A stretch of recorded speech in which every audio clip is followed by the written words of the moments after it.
Good morning, everybody.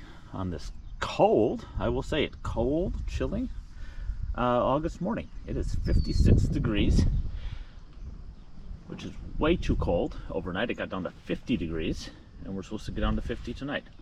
Way too cold for peppers. And these peppers are outside. I have nothing to protect them overnight when it gets chilly. And I think that's probably why we're seeing the sizes we are.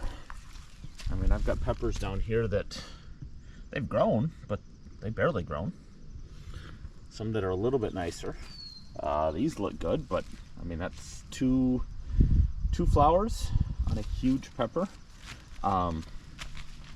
They need some heat. This is probably one of the nicest looking peppers I have, just in terms of how stocky it is. But again, they need some heat. Further down the line, I mean, some of these don't even have flowers. Beautiful fruit there, but it's not turning red. And then down here, I mean, these are a fraction of the size that they need to be to put out a decent amount of fruit for the winter. These are supposed to be Cuban L's right here. We're not even close to being able to get fruit on them. And we are at second week of August. So I don't know what I'm gonna do. It's definitely too cold. The tomatoes put on some fruit a little bit earlier, which was good. These aren't doing anything. These essentially look, they may have grown 3 or 4 inches in the last month, but that's about it. And they need a lot more. So I think I'm gonna have to set up something, maybe kind of a high tunnel system, something for these, because I don't think they're going to produce fruit, let alone the numbers and the quantities that I'm hoping for, if I don't get them some heat and get them some consistency. And it's supposed to be 50 again tonight. So, you know, those days where it's nice and 75, 80, that's great. It's great for working out here. Not what the peppers need. They're gonna need some 90-degree weather, and I just don't know that we're gonna get it for long enough for them to put on heat, or sorry, put on fruit and mature. I mean, that's the other half of it. I would like red peppers. Most of the varieties I planted are red, and that's what we need. So not sure what I'm gonna do, but I've got to figure out something. We go across, pardon the mess, I was cleaning out the greenhouse, so there's a little of everything. These peppers went in before the others, and as you can see, there's nothing there. We started to get a little bit of fruit, probably 4 or 5 fruits in the whole row. This is 52 plants, but that's about it.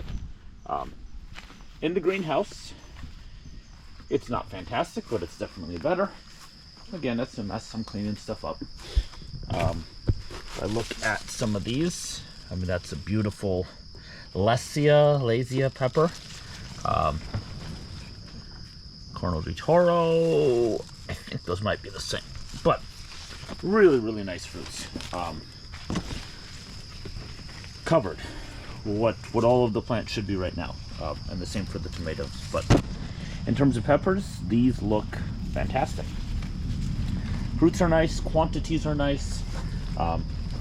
Obviously they've gotten the weather that they need to do what they're supposed to do. And they're covered, which is good.